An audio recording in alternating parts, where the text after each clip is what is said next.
Well, I'm excited to have you here, Aaron. Well, I'm excited and I'm to be excited here. for you to share some of your wisdom and some of your learning over the years with some of my viewers. If you think back over the years to like a defining moment in your life where you think that you became more you, what moment stands out to you?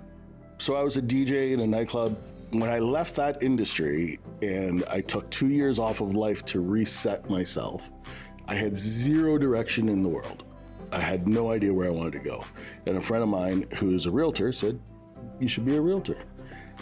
And in a split second was my decision to become a realtor. There was no thought process. It was straight, throw all chips on one color and hopefully the roulette wheel spins and lands on it. Wow. And honestly, it was one of the best decisions of my life. Never looked back. So that allowed you to step into and be like who you truly are, you For think? sure. Absolutely. Authentic, honest, accountability, all those things. And like you said, you have to be really self-motivated and driven to do this kind of work that you're doing. Absolutely. Yeah, because you're like an entrepreneur and there's nobody calling you into the office in a way. No, you got to do your own assessment of your work on the daily. And when you think about proudest moments ever, what are you most proud of having stepped into your life or embraced? Proudest moment, at 19, I got into a car and drove across Canada, ended up here in Kelowna, and stayed. With never hearing of Kelowna before, not a clue as to what I was going to get into, and I just took a risk on myself. I just got here and I fell in love with the city. It was small, and there was just something about the vibe of the city that really drew me in. And yeah, I thought, well, if my mom can do it, move across the world at 19, I can move across the country and do it. Oh, so your mom was a bit of an inspiration for you then. She was my inspiration, but she was heartbroken that I was doing the exact same thing that she did. Oh, yeah, I bet. Every mom, they want their children to stay with them forever. Oh, for sure. But I mean, that takes some, like lots of people never leave, like even their own neighborhood. Like they live in the same community, they never move. So even just to get up and move across the world like that, or the country, I mean, that takes something special. What do you think it was that really drove you to do that? A will? A will, what do you mean? Well, just something wasn't engaging in me. In Toronto, it was the big city, the concrete jungle. If you weren't destined to be like a lawyer or a doctor, it's a tough city to be in. Yeah. You come here, just everything about this city is beautiful. Yeah, but it's like there's this inner yearning that you knew that there was something more for you, that you didn't have to stay where you were, and that there was maybe something else. I guess when I feel somewhat of a displacement, I feel the urge to move and find my center of gravity. This was a center of gravity. Real estate became a center of gravity. Owning a nightclub was a center of gravity for a lot of years. But then that energy shifted. I had to make a move. Was there like a fear in coming here, that most proud moment? I was 19. I was resilient. No fear. I had nothing to compare it to, right? It's like skateboarding. When you're a kid, you can get on a skateboard and you can wipe out and you get back on the skateboard and you go again. I'm never getting on a skateboard. No, not at now. this age, because I know if I fall, I'm not getting up the same way. So I was thankful I had the opportunity to do it when I did at 19.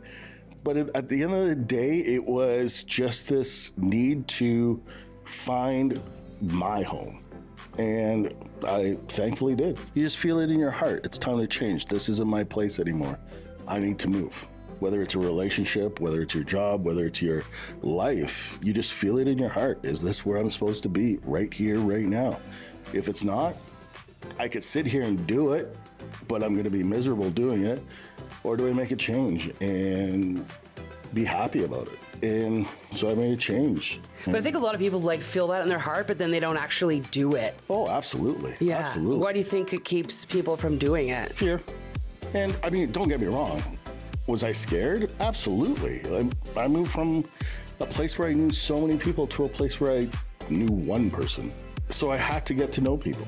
It got me out of my comfort zone. It got me doing things that I wouldn't normally do. Go to places I wouldn't normally go to. Yeah. Ask questions I wouldn't normally ask. I think for me, it was just needing and wanting to prove it to myself that I can do it. Be successful on my own terms, the way I want to do it, and people are going to align with me and support me and champion me. Just believing in yourself. It's hard to believe in yourself, though, sometimes. Yeah, it is. But I don't have a choice. I'm the only one. Everybody else can believe in me, but nobody will be harder on me than myself.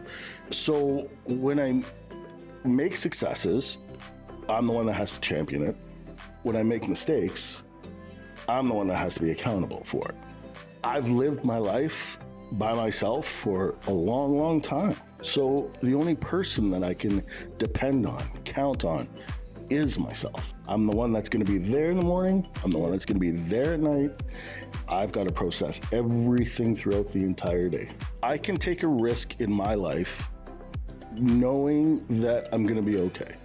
I've proven it to myself too many times, so many times, that I trust myself in the decisions that I make. Even when they mess up? Yeah. Some of the best mess ups have become successes. There's no CEO in this world that hasn't screwed up 5,000 times before to get to the point that they're at today. You learn from your mistakes. You grow from your mistakes. You challenge yourself knowing there's going to be mistakes. But it's how you deal with those mistakes, correct them, see what's going to happen in the future, tuck and roll around some of that stuff, because you've seen it before, move forward, constantly move forward. If somebody who was watching this feels like they've outgrown their current life, but they don't know what's next for them, they just know, like you said, there's that feeling on the inside that's something more. So what would you say to that person if they know they've outgrown it, but they don't know what's next for them? I think knowing your why is such an important thing. Why do you do what you do? Why is it you're in the space you're in? Why is it you're wanting to change? Putting your finger on all those whys is key. Although my decisions probably would come across as being a little bit flippant, there was definitely a strong why behind each and every one of them. And internally, I knew them. I may not have expressed them externally. But again, it comes down to, it's my life.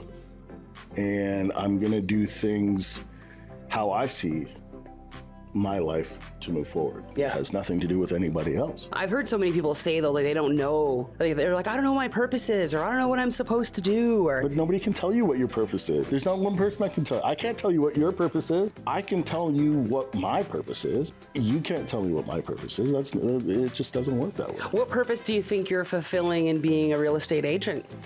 Being honorable, creating good relationships, great relationships, and making people happy. I was just going to say. As I can. When you walk into a house and their eyes light up and you can see it's from their heart, it's an incredible feeling. I bet. And I almost have to tell them, tone it down. We're going to talk about this outside the house. And then, it's like, how do we get this? How do we make this work for you? Yeah. Make this dream come true? They're usually so ecstatic. They don't even have words for it. The minute you give them the keys and say you can walk into your home, oh my gosh. I've been living in my house since 2008, and I tell you, in my darkest moments, my home was my savior. So it almost brings a tear to my eye, really. Wow. Because that's the place where safe spot. Nobody can touch you. I guess whether you own it or not, whether it's a cardboard box on the corner or it's a freaking mansion. For sure. And when I use the word home, that encompasses a lot of different things, right? Home could be a person, home could be a place, home could be just a space. That could be home. Wherever you feel the most comfort, that's home. You've done some pretty amazing things, in terms of your life. How cool that you could be 19, fearless, move across the country. You went into an entirely new profession. If somebody were to take a gift from this conversation that we've had so far, what would you want them to take from it? Trust yourself. That sounds so easy, but I think it's hard to do. What do you think? Absolutely. But every day you wake up, you just got to trust yourself. You got to trust yourself that you're going to make it to the end of the day. And then you go to sleep and then there's a new day.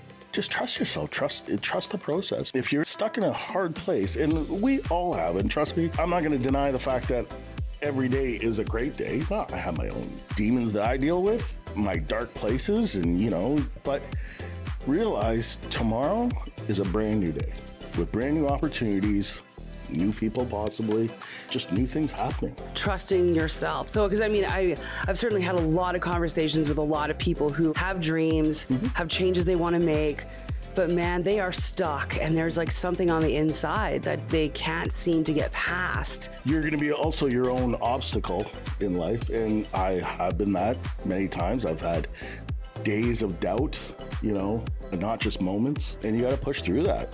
You got to push through it and say, if I made it this far and I'm here, I can go farther. There was a point in time where my real estate business kind of went downhill. You know, the market had changed.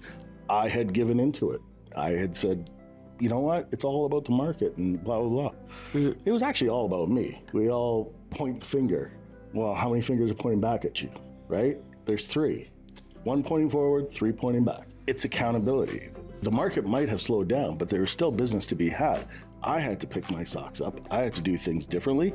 And how did I do things differently? I went back to what I was doing before to make myself successful. What we call in real estate and in a lot of sales positions is touches, whether it's mail outs, newsletters, you know, calling and asking for business, asking who do you know that wants to buy and sell. I had stopped doing that. You have to get back to basics. And once you start doing that, it's a slow process, but your business, your life, however you want to look at it, will start increasing again. Come back.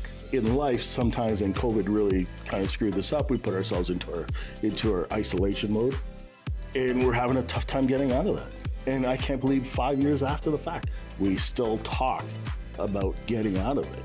We need to get out of it. We need to be out here and doing things, talking to people, being real with people, rather than doing it over Zoom. You know, when you have human connection, how great that is. So really get back out there, connect with people, lean into the fear, remember the whys. Absolutely. Yeah, amazing. Such great wisdom, Aaron. Thank you so much for sharing this. Wisdom, just experience. Yeah, but hey, you know what? That's exactly it. You know, your experience is going to help somebody else. Well, I hope so. So thank you so much for sharing it. My pleasure. Thanks for having me. It's been awesome. Thank you. My pleasure.